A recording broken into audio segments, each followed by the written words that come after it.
அண்மை செய்தி.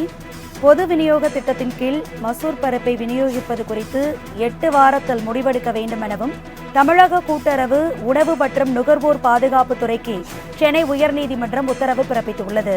அண்மை செய்தியாக பார்த்துக் கொண்டிருக்கிறோம். விவரங்களை செய்தியாளர் கிருஷ்ணா வழங்க கேட்கலாம். கிருஷ்ணா, இது குறித்த விரிவான விவரங்களை பகிர்ந்துக்கங்க. வணக்கம்.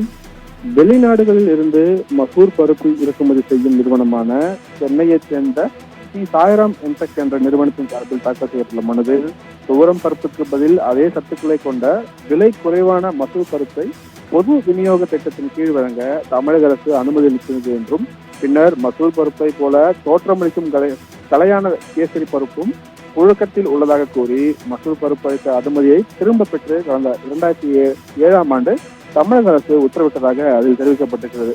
உயர்நீதிமன்ற மதுரை கிளையில் தொடரப்பட்ட வழக்கில் அறிவியல் முறைகளை கையாண்டு மசூர் பருப்பை அடையாளம் கண்டு அதை பொது விநியோக திட்டத்தில் விநியோகிக்க உத்தரவிட்டிருந்தது. அதன்படி மசூர் பருப்புக்கு அனுமதி அளித்து 2017இல் உத்தரவு பிறப்பிக்கப்பட்டது எனவும் அந்த மனுவில் தெரிவிக்கப்பட்டது. இருப்பினும் மசூர் பருப்பை கொள்முதல் செய்ய தமிழ்நாடு அரசு நுகர்பொருள் வாணிப கழகம் எந்த நடவடிக்கையும் எடுக்கவில்லை எனவும், சமீபத்தில் 40,000 மெட்ரிக் டன் துவரம் பருப்பு 1 கிலோ 130 ரூபாய் என்ற அடிப்படையில் 583 கோடியே 42 லட்சம் ரூபாய்க்கு கொள்முதல் செய்யப்பட்டுள்ளதாகவும் கூறப்பட்டிருக்கிறது.